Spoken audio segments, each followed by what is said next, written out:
Hi everybody, and welcome to days 2 and 3 of my tour of the historical sites around Siem Reap in Cambodia. This is a wonderful Mr. Peak who looked after me for 2 days, and there's his contact details should you ever want a tour. My copy of my pass. So we started our first day at 5:15 to catch the sunrise over Angkor Wat. I think I used about 20% of my battery just trying to catch the moment that the sun peeked over the top of the temple.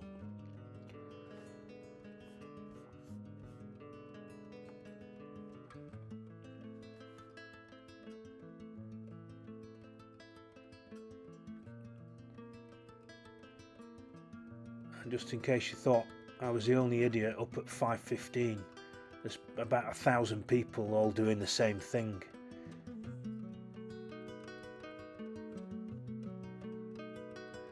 Those are the libraries.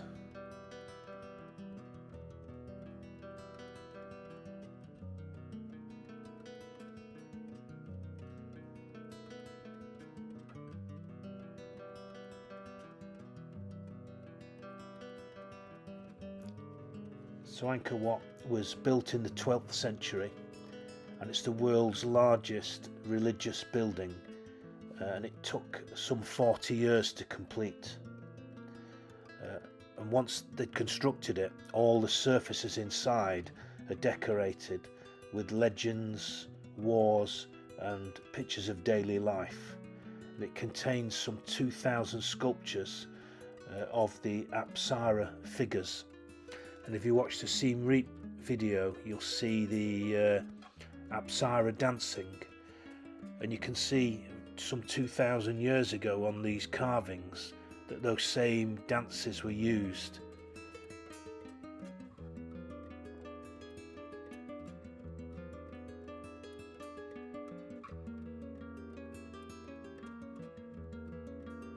So that was the gatehouse,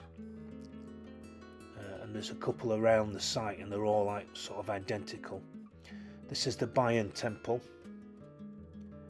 It's late 12th century, a Buddhist construction of the Khmer Empire, and it's a little bit unique. There's some mystery around it, when it was built, how it was built, etc., and what it was for.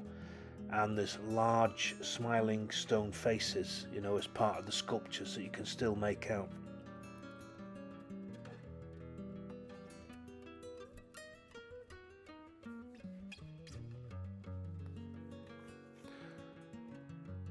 So don't forget, if you like the videos and you just want to support the channel, then please subscribe.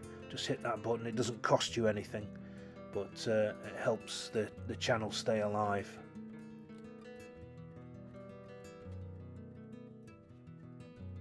So this temple sits near the royal palace.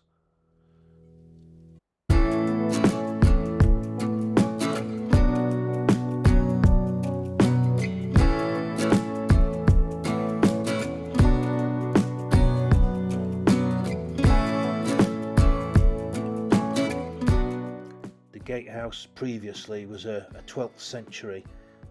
It's Angkor Thom South Gate. And it's one of 5 ancient gates that stand guard around the site. Well, that one was possibly the best preserved one. Yeah, watch this little guy. Apparently they go for cameras because they think that they're fruit or something to eat if you hold them out. So I backed away, and Mr. Pete got the pleasure. But he kept his cool. Well done. So as a guide, Mr. Pete, he walks the temples with you, so although you're hiring the car, he accompanies you around everywhere, so you're safe. So he's not an actual guide, but he does have some knowledge that he can share on the sites that just helps to fill in some detail. And there's some of the carved faces.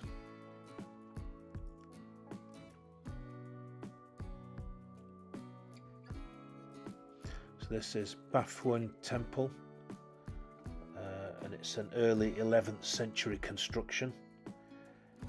It's built on an artificial hill, and it has 3-tiered structure.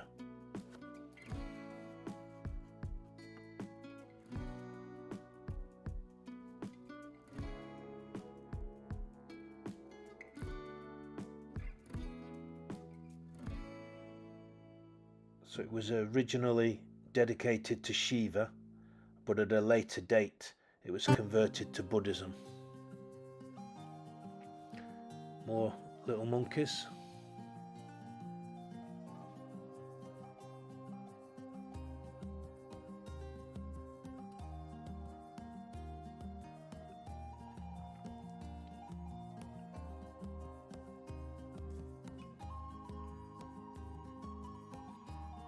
So we started today at 8 o'clock, and I've got a filter on the camera here so it doesn't look so bright, but it's already getting warm, and this day hit 40 degrees again.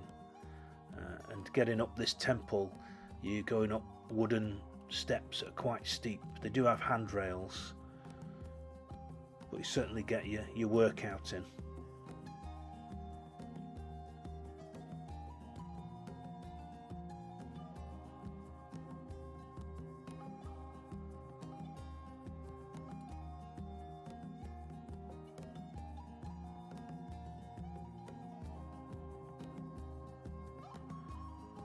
This is Angkor Temple. I apologise if my pronunciation's not quite right. It's quite an early one. This is a 10th century construction. It's a 3-tiered pyramid Hindu temple, and in its day it would have had a golden crown on it.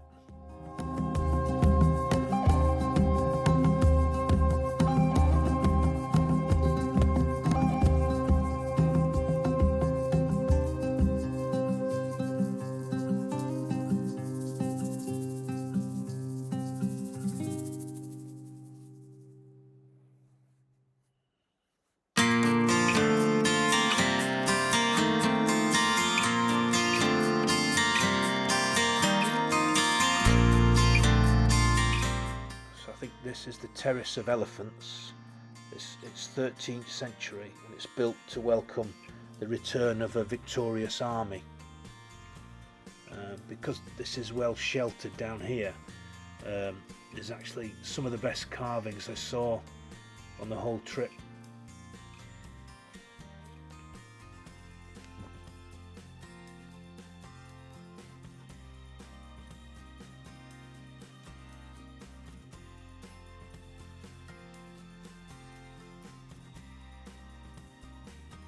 I've only filmed some of it, but this goes on for quite a while.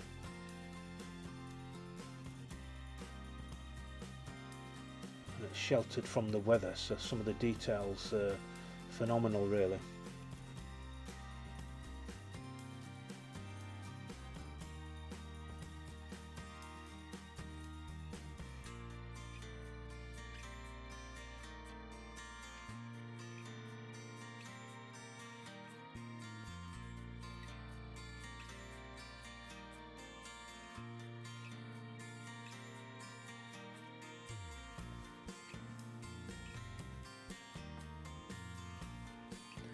Now, I'd have never looked up here, but your guide knows all the best places.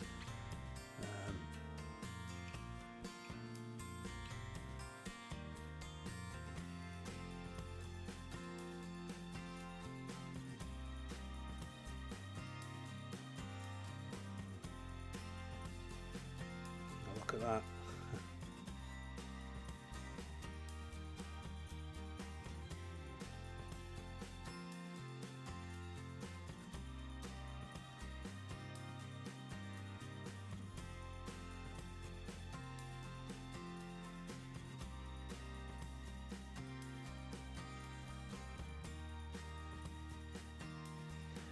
So always treat your guide to lunch, and obviously it's a good chance to catch up with your Wi-Fi and things like that, and just have a cool down. So this is Ta Proem Temple. It's a 12th century construction, and it's referred to as the Tomb Raider Temple after the Angelina Jolie film Tomb Raider.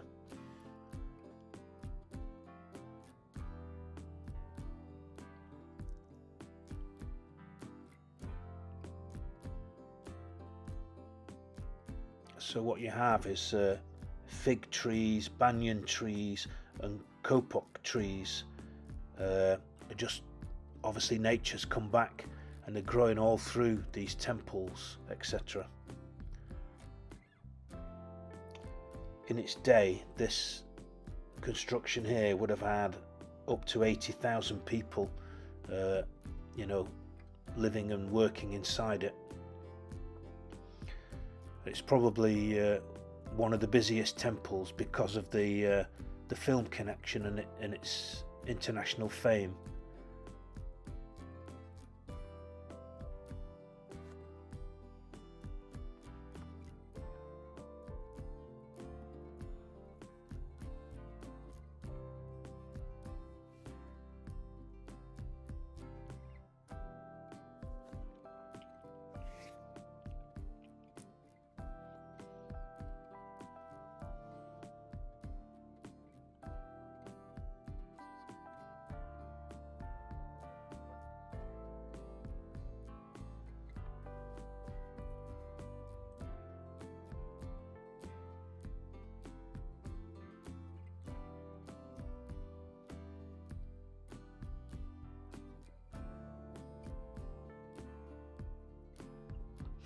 Alright, so ahead there is a picture of what looks like a Stegosaurus dinosaur.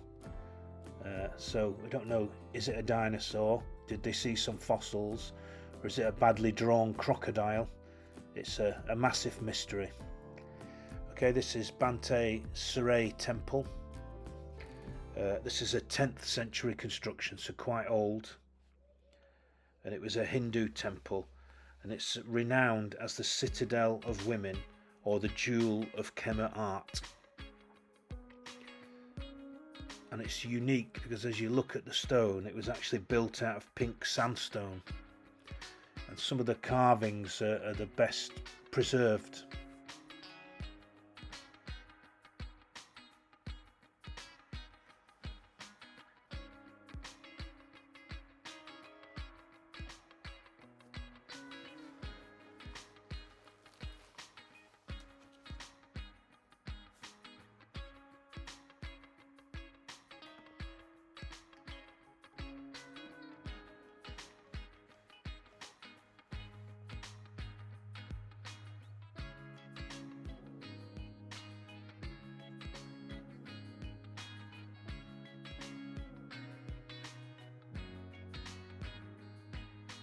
See no evil, speak no evil, hear no evil. I don't know what the fourth monkey's for, but you can see the detail.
So possibly where the grass is now, that would have been water in the past, so these would have been really cool.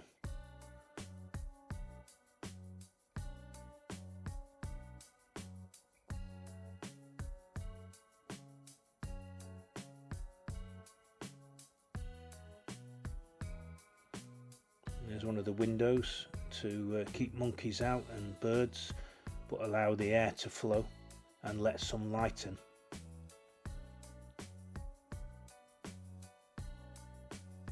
And they almost look like they were just mud from the river spun on a plate, like we make pottery now. Right, this is day 2. This is Phnom Kulen.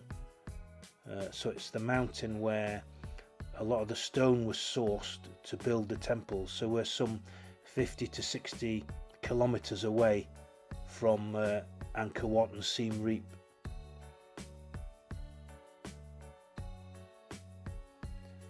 So again, in the dry season, elephants would have been used, and in the rainy season, canals and rivers would have been used to float the stone down.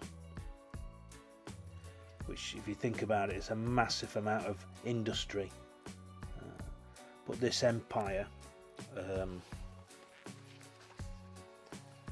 lasted from 802 AD to 1431 AD. So, yeah, it was a long time.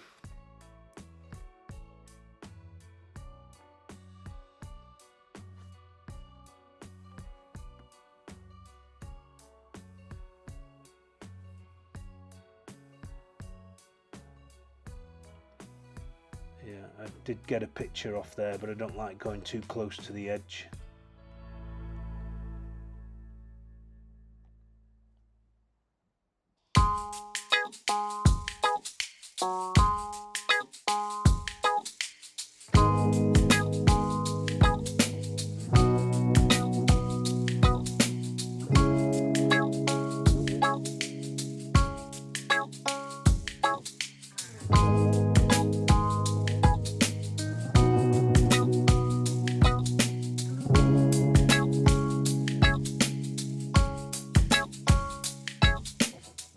This is Priang Thom. It's a 16th century monastery, and what's fascinating here is that a reclining Buddha is actually carved out of a massive sandstone boulder right at the top of this sacred mountain. So when you come up all the steps, you get to this area, you take your shoes off to go up the other steps up to the very top of the mountain, and the reclining Buddha's here in this site.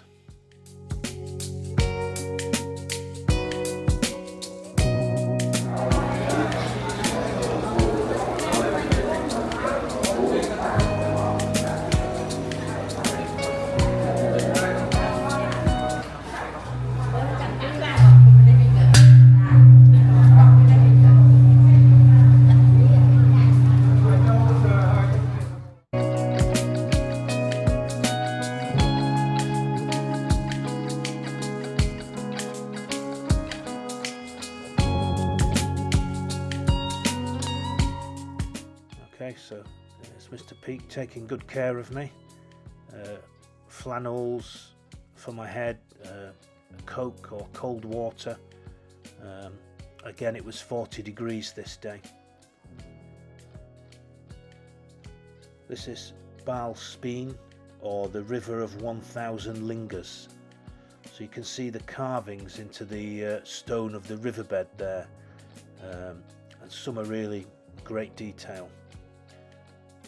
And this is where the pure water source is, that in the past and now the water's continuously taken to the top of the mountain, and it's used to bathe the reclining or the Buddha there, so he's never wet.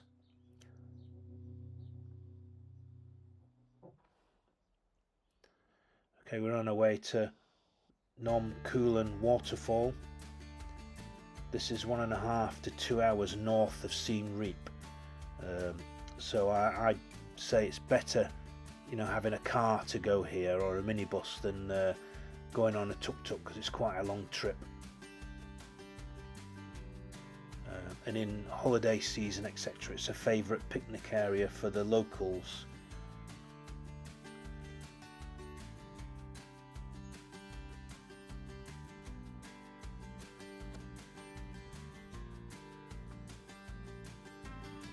Yeah, I had butterflies here, but not in my belly. These ones on the floor. And this is the top of the waterfall. But you come down some wooden steps, and here's the bottom of the waterfall. So I did take my shoes off and go in for a paddle, and it's lovely and warm.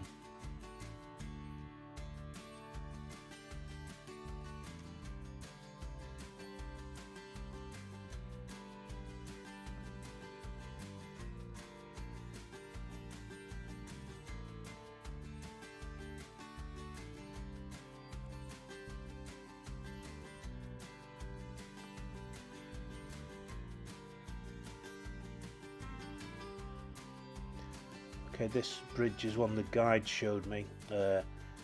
Again, it's the water course that might have been used to move the stone, but you can see the bottom of the riverbed where stone blocks have clearly been carved out, you know, and moved downstream for the construction of the temples.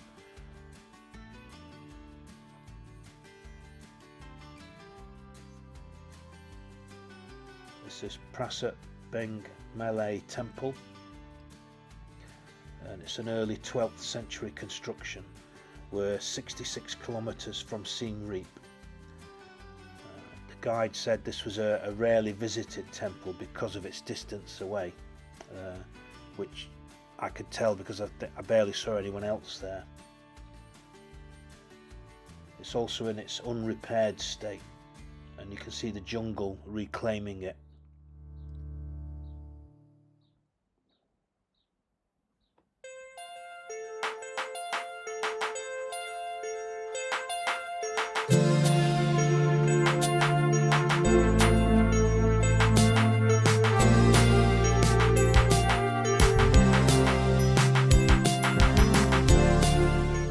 When we drove out of the mountains, there was acre after acre of trees that are obviously a crop.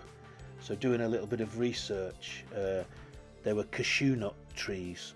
So it's just interesting to know that Cambodia is the world's second biggest producer of cashew nuts. And in 2025, that crop was worth 1.5 billion US dollars to the economy.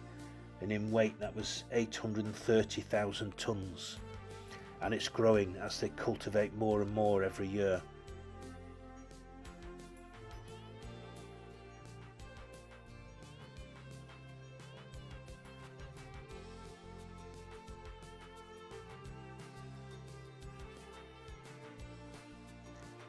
Next we had lunch, a catch up on Wi-Fi and a cold drink, and quite a long drive to the floating village. But again, the wet season is between June and November, so when I went to see it, it's dry, so it's just houses on stilts. But if you want to see it in the water and ride in a boat, you know, to visit shops, etc., come in the wet season. But I would imagine you need to, you know, set aside a couple of hours to do it justice.